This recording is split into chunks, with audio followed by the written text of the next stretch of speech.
Welcome to Comic Run. This is where we talk about geek stuff on our way to lunch to buy comic books. You're Matt. I'm Matt. I'm Justin. I'm Kent. And we're driving. Yay! It's raining. It's a glorious day. But there's no snow. There's no snow, so we are lightened in our winter gear. Yep. And this is positive. So we actually might get there faster because there's no snow. Because we're not sliding off into a ditch.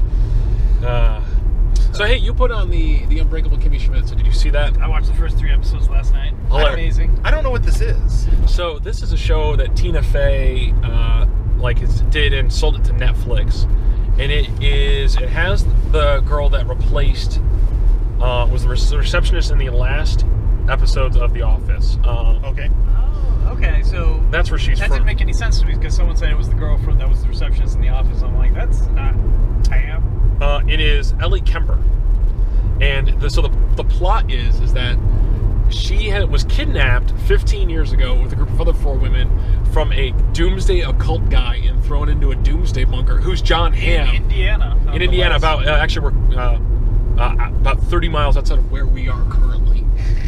Keep locations, Anyways, and so Doomsday Cult kept her prisoner for 15 years, and then the SWAT team. The beginning episode is the SWAT team pulling them out of the bunker, and they're being like, "Well, wait a minute, the world didn't end." The guy, there's going to be a little culture shock through this show. It's amazing, but she deals with it like it's the writing is good enough that she does adapt to it because she does realize like, wow, I've been in a cult, so it's right, like. But I would expect it's a little more like Captain America, where he's like, I didn't get that reference. I got that reference, A lot of that, but just like, is my JanSport backpack cool? Like, do you like the color of my JanSport backpack? Yeah, people don't wear these anymore. Okay, what brand of backpacks do they wear? They don't.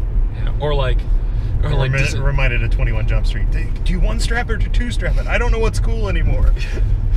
Or just like my phone has a clock in it. Wow, like.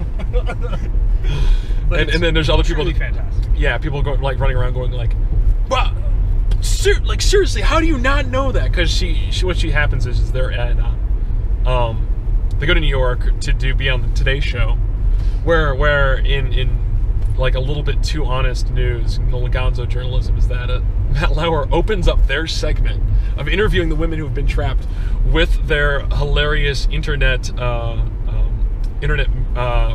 autocorrect video that somebody has put together of the newscasts of them getting rescued, and he's like, isn't that hilarious? Well, we actually have the mole women here currently, and they're just all shell-shocked. Like they don't even know what YouTube is. Yeah. You don't need to know anything else outside of that. You should watch it. I thought it might be a little too dark because it's about people that were put into an underground doomsday cult bunker.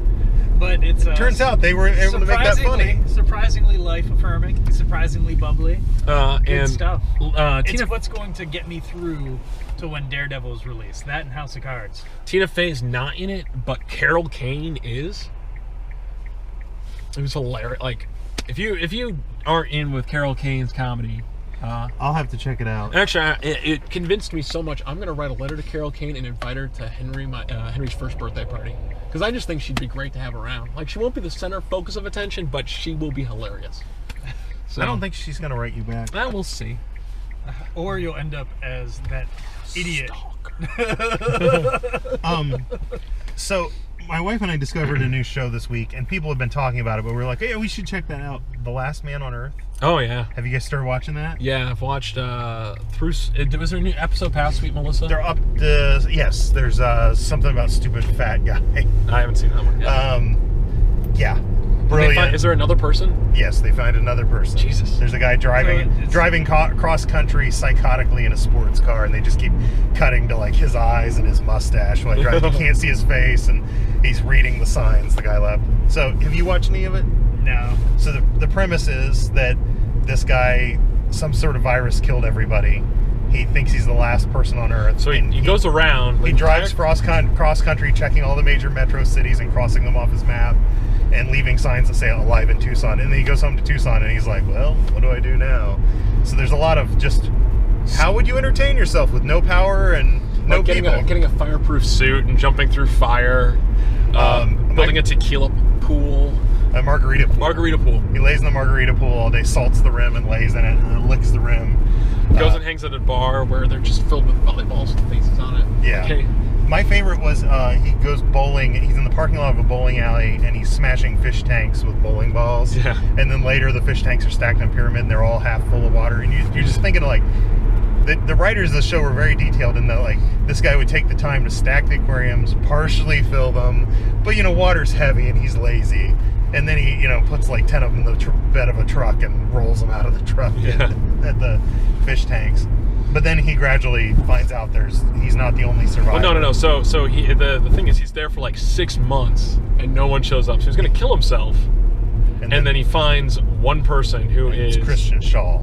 Yeah, who plays a very annoying, very terrible character, and she's like, well, I'm not gonna sleep with you unless we're married. I like she makes him stop at all the stop signs. He's like, there's no traffic, and so they're irrelevant. She's like, but it's a stop sign. And don't park in handicap spots. Yeah, don't park in the handicap spot.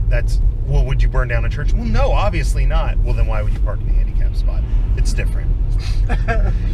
So they argue a lot. It's very funny. It's kind of dry, dark humor, but we found ourselves kind of constantly low level laughing through the entire show. And it's been very quotable. And so they end up getting married. But then spoilers. Well, I mean, that's it. But Stop it, Ken. All right. You're giving away too much. Sorry. It's every episode, and every time they introduce a new character, they find a way to make it the most awkward. And that's what I'll tell you. My favorite one was when he wakes up from his dream and he's like, oh, God. Oh, thank God, everyone's still dead. Yeah. Like in his dream, he made like a horrible mistake and he's walking around in his underwear and there's people still, he like finds out that people's, like everything's still normal and wakes up, oh God. Oh, thank God, everyone's still dead. I like it. He just walks around in like cut off sweats and jockey shorts and stuff. Like at one point he's just walking around in like these tattered cut off sweats, and he looks in a store in a strip mall like, I want to go in there, and then he just pulls a gun out of his pants and shoots the window and then walks through like this is how we open doors now. This is normal. It on an existential level of that show, I like watching him, in that situation. I am kind of like half proud to be like, you know what, I could, like, if there's a giant reservoir tank, I could have taken a day to figure out the right fittings to get my house to have plumbing. Like, yeah, just saying, His solution to no running water is unique and humorous. We'll leave it at that. And what was the other? Yeah, that one, and then the just his own survival of like, well, guess we don't have power. Like, ran out of gasoline, no more generator. We'll just throw this out the window. I like there's a lot of small details like in the later episodes, because there's no food left except what was canned or what they've grown. And so like at one point he's trying to have an outdoor party, and he's got one of those little camp stoves with the rotisserie running, but if you look, it's like a Spam or a canned ham on the spit. And another scene, he goes to bother somebody and they're standing there talking, and if you look, you realize the lady's just eating corn out of a can with a spoon. Like, she didn't even cook it anymore. She's there's a lot of scenes where there's just canned soup in the background. Like, I do like the Tyrannosaurus Rex head as the centerpiece. What is the shelf life on most canned food? I don't know. 2 years, I think. They'll figure it out in a future episode. They also have not shown any bodies, so we don't know what happened to all the dead. That's going to be that's the Schindler's List episode. Very dark. Not funny. Not funny. Well, like, it's going to go visit his dad, and it's going to be like, well, here it is, the mine where we put billions of people. Ugh. Yep. That's reality. What else have we got to discuss this week? Matt? Well, go faster, person. Ken? Justin let me use the VR goggles. The Oculus Rift Dev Kit 2. Awesome. Gave me the most wicked headache I think I've ever had right after it. That is called VR sickness. It will pass. I'm getting to where I can go about 40 minutes before I get it, and then it only lasts about 20 minutes afterwards. The first time I used it, it lasted hours, and if I thought about it too much, it would come back. Still want to dive back into the Rift. Yeah, you're ready to go again. Which is exactly what I've been telling Kristen and talking about it nonstop, and she's getting sick of me like mentioning it. I'm gonna try this again. I gotta try this. I haven't done it yet. He flew the X-Wing. That one's pretty intense. That one messes with green flare rate. I think that's the one that did it. Well, you didn't look so good after Sightline. Usually you're like, I gotta put my head down for a second. And then he went right back in. It was like, another hit. Right here. Hit me. I think you've had enough, sir. That's probably one of the most psychedelic experiences. Period.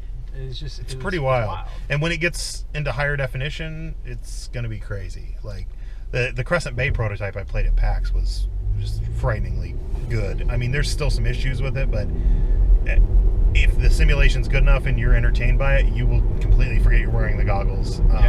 And then, did you see that they're doing the Galaxy Note VR or something? Yes, so that one's out. You can buy it now. And do you know, is it the actual phone? Yes, you take the Gear VR as a headset. So I get rid of this Apple piece of junk, right? I just throw it into the river. You buy an $800 to $1,000 Galaxy Note 4, and which will be discontinued soon because they're due to release a 5 eventually. And there's talk that they may support the Galaxy S6, which is just a big handset, not a phablet. But you buy the Gear VR, which is a $200 headset, and then you snap your phone in, and there's a cover that goes over it. And it uses your phone screen and gyroscopes and camera to handle the VR stuff. And there's like a micro USB that plugs into it, and then it has its own SD card for extra games and stuff. There's a little touchpad on the side so you can navigate menus and click. Which looks amazing. The Gear VR doesn't have head tracking. Like it has, so it has tilt, but it can't tell that you like lean forward or that you're walking around a room. And right now the DK2 can do a mild amount of following you around the room with its camera. So that one's better there's a lot of virtual tourism stuff on the Gear VR where you can like, I want to load up a 360-degree panorama view of a beach I might visit one day, and it puts you in the lawn chair and you can look around and that kind of stuff. And there's a lot of little movie experiences coming out for it. Both techs are advancing really rapidly, and I'd say in like 2 years we're going to have some amazing consumer-friendly stuff where you don't have to do a lot of fiddling with settings and extra cables. And the other interesting thing is, we've started to see like 3D phones taking 3D pictures, and you think about some of the most popular sites in the world where, there's like plethora of cloud data of, people taking stereo pictures or multiple pictures of things from, areas that's all geotagged and that sort of thing. It just makes you think about like how, tourists are stitching together the Matrix as we speak. And we'll eventually I'll be able to get plugged into it. Yeah, there's already some stuff where you can like go on Google Maps and be on the street view and look around the street using the headset. Super Troopers is crowdfunding a movie, and one of our friends was really angry, like very angry about that. And same thing with Zach, was angry about Zach Braff, crowdfunding his movie because people who have been successful shouldn't ask the public for money. No, not even that. Is that they have these things where they're like, invest $20,000 and you can be a producer. And by producer, we mean that we're gonna put your name on the credits. Put your name on the credit, and we're gonna let you show up to the watch a day of filming, and then go out with us, for dinner, and then you can come see the premiere. We're doing these premieres in like 10 cities. You can come to whatever city is going to be closest to you and sit with us. But you don't get any money back. And that's the thing. Yeah, you don't get any money back. And so it's like, wow, you're investing 1% of what you're asking for. Perhaps 1% of the profit would actually be a better. Yeah, well, that's the problem with Indiegogo and Kickstarter and everything, is that they are not investment companies, and people seem to think like, oh, I invested in your company. No, you donated. They're quite clear in their terms of their sites that like, this is a way to basically beg for money, and you can put reward levels or tiers or whatever, but I mean, it's a symbolic gesture. You're not partial owner, you don't get a vote. This is you donating to PBS and them sending you a tote basket. Or a sticker. It's just that some of the stickers are very elaborate. I helped crowdfund a 3D printer, and it's now on its 1.5 years of delays in shipping, and the company's restructured and fired their customer service people, and where it's, you know, they're obligated by Kickstarter's terms of agreement to either deliver me my printer at the end of the thing or give me a refund, and they're doing refunds to people who bailed out, but I don't own a stake in their company. I don't get to vote on their corporate decisions or tell them they're making the wrong decisions.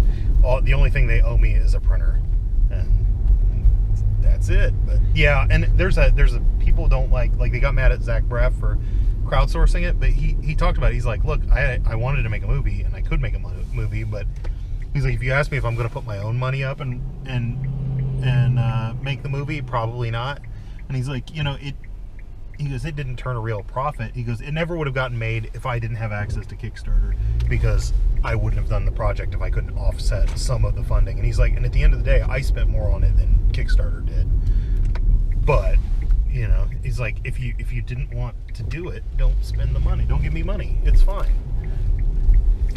People he did an AMA on Reddit where they talked about yeah, this. And He caught so much flack. Yeah, and I watched the subsequent interview, or, you know, follow-up interview with where he talked about it. You know, it's just when you start doing these big movies, though, and everybody's like, well, this one's not going to make that much money. But at what point does this happen where Super Troopers raises $6,000 and it's winning an Oscar and it's 100, you know, it makes 10 times as much as... I can see it working for smaller release art films and weird fringy stuff. And at a certain point, I wonder, a lot of people are using those platforms because they're already built and they're pretty convenient. But I mean, look at like Louis C.K. did his comedy thing where he was just like, I already made it and I funded it, and you can buy it, and it was $5 or $15 or whatever. And he's like, and you get no DRM, you just get the MP3 and the MPEG-4 movie file, and you can just have it. And it's $25, yeah. Yeah, and that's what you're getting out of it. And he circumvented DVD duplication companies and distributors and iTunes DRM, and so he made a licensing deal. And yeah, he made way more money because all he had to pay for was a server bandwidth and somebody to code a website, and didn't have to worry about it. And yes, people are going to pirate it, but a lot of them are probably just going to show up on your website, hit the donate button, or buy it for $5. Well, I rented his latest one for $5. I get 3 full viewings. No problem. Like, and I didn't even think anything of it. And I'll rent the next one because it was hilarious. I had a good night. You know, it was cheaper than renting a movie. Yeah. And I think we're going to see, that's a big revolution that's happening right now in music, in movies. The big thing is the MPAA has a stick up their butt about DRM, and a lot of artists are just going to be like, you know what, screw you guys, I don't want a royalty system. I want to take my money and run. I want to take my money, I'll make my comedy special, I'll get my, you know, however many $1,000 up front right now, and he made like $1 million on that release, and yeah, probably not making that much now. It's probably pirated. It's, you know, right. But he made his money and he got out and he had control of the money, and it wasn't like some corporate accountant had to do a tally sheet and then you'll get your royalty over the next year in dividends, and oh well, we have to take out we fronted you money for the production, so we're taking that out first, and then we're gonna piss off your fans because we're gonna sue 1,000 of them because they pirated it. Because he's like, look, if people talk about this and then they go buy it again, great. And I think we'll see more of that. I mean, webcomics are the same kind of thing where there's some really great comics that'll never see print, but they are on a website driven by ads or driven by donations. Patreon is kind of a cool platform that lets you pay a content creator piecemeal. Like, every time you make a comic, I give you $0.25. And then you get access to the website early or whatever. Or you get high-res downloads or something like that. So, there you go. Want to talk about Flash? Did we talk about Flash enough? We did not talk about Flash. We briefly mentioned it in the restaurant, but we didn't do it on the podcast. Matt, which episodes of Flash have you caught up to? I'm up. I'm cool. I'm current. So the last episode aired was the Time of the Rogues. Yeah, but we didn't talk about either Time of the Rogues or the other right one before that. Running Out of Time. Running Out of Time. Or something like that. Yeah. So spoiler alert. Okay. Statute of limitation on spoilers is passed. Man, I mean, that first episode was like, it's funny because, you know, with time traveling being such a big part of Flash, and having that, like, they must have been giddy, like, going up into that script, because they can be like, oh man, we can drop all of these bombs. We can murder a character. We can do a big reveal on. They got them. We could cripple a dude. We could have somebody monologuing. I do love that Professor got to monologue about being from the future. Yeah. It was so cold when he killed Cisco, and he was like, "Well, face it, from my point of view, you've been dead hundreds of years." You're like, you just told him he's like a son, you bastard. And the fact that Cisco was crying. Yeah. You're like, no, don't cry. Come on, don't cry. That just ruins it. Well, the thing is that he realized, like I'm not getting out of this room. There is no way to escape this guy. Yeah, he's faster than I'll ever be. He's so fast. He just showed me that, like, yeah, actually, your visual can't keep up with me. I'm so fast that when I move, I love there's traces of me. I love the Foley effect they use when he flickers between the two images. That and it slowly phases out, and then he's like, "It's a speed echo." He's so, and he does the little "I'm smarter than you" finger wave thing. You're very clever, Cisco. And like Cisco, Cisco's gears are turning. Like, maybe I can't outrun him. Maybe he'll let me live if I'm useful. No, I'm not useful enough. Shit. Yeah. So then I was totally wrapped up in it. I'm like, oh man, fucking tidal wave. Like, I wonder how. I knew the minute he time traveled and they showed that he looped into himself instead of like creating a second instance. I was like, he's gonna all up. They're never gonna kiss. This is, he'll somehow avert the murder, but he's gonna screw up his own timeline. So, in the Flash universe, or I guess this new one, so what does that mean, screw up the timeline? Like what real dire consequences? Or is it just that... At one point, Flash went so fast, he restarted the entire Marvel universe. Yeah, I mean, Crisis on Infinite Earths, he ran to the beginning of time, and he vaporized himself doing it. Turned into a skeleton and disappeared. They thought he died, but he dissipated into Speed Force. But do you think that, Flash can do whatever he wants, it doesn't matter, and Reverse Flash is just trying to protect his timeline that he comes from? That's why it's like, I think he doesn't the timeline. I think he's trying to avert the battle over. I don't know what the deal is. We know that he tried to murder Barry in his childhood, and Barry is set on somehow activating this power and going back and preventing his mom's murder. The question is, does Wells think he can talk him out of it so that it never happens? I think that what happened is that he went back in time. Like, the thing that Wells keeps looking at is actually when Barry went back in time to get his mom, to save his mom. That this version, they're insinuating that like the season finale is going to be him. It's not going to be 20-something Barry trying to save his mom. It's 30-something Barry, 40-something Barry, whatever the... Yeah. Where it says... Did the Flash disappear from Wells' timeline, or was it history? No, because Wells is hundreds of years in the future. Right, but it's like the newspaper is like some kind of weird holographic thing, isn't it? I think it's just a picture of like... You think it's an archive? It's a news archive that Wells has. Yeah. So he's gone back in time to find out why the Flash disappeared. No, I think he went back in time because Barry moved fast enough to drop himself back in time, and then Reverse Flash is like, oh crap, I've got to go back now, or I'm going to go back to murder. I'm going to go back to murder his mother. They both go back in time. No, he said he never intended to kill her. He was trying to kill Child Barry. Okay, so he goes back in time to kill Child Barry. Flash disappears to go back in time to kill Child Barry, and that's where the paper's from, where it says It says Flash disappears in Crisis, so implying a Crisis on Infinite Earths, zero, whatever, of multiple crises they've had. I just noticed they threw the keyword in there. I wonder if that's just a tease that we're never gonna. It's gonna be like Arrow. What's in the journal? Scary stuff's in the journal. We don't know yet, and they'll tease it for 2 or 3 seasons before they decide what the crisis is. Well, I've thought I thought this a couple episodes in, or when I first saw the future thing, that what's going to happen is they're going to talk time travel, blah blah blah, and Wells is going to be like, listen, this is what is going to go on. Like, this is what's going to happen. You're going to become this dude, and it's going to be. These are all the things that you're going to do. He heavily hinted in this episode that he is being very careful to restrain himself so that history stays on course, that the Flash exists at whatever that newspaper point is. Yeah. So I got the impression that that's not related to traveling back for his mom, that's saving the world some sort of crisis, and that if the Flash isn't there, his future's doomed. That's what I gathered from it. And so Wells has to be very careful and very covert about being Reverse Flash, because if anything happens to Barry, something goes horribly wrong. But then why did he try and murder him in his childhood? Did he not know yet? Was that some mistake he made? I think what it comes down to is we don't know whether or not Wells or Reverse Flash is out for his own interests of his own survival, or in the interest of Barry's survival. I'm thinking own survival. He's a villain. True. Yeah. But I mean, so it's his own survival. But like, is it to what to what ends? To get him back to? See, I originally thought he had not murdered her yet, and that was going to happen later in the season. But when he talked to Cisco, he implied that it had already happened from his point of view.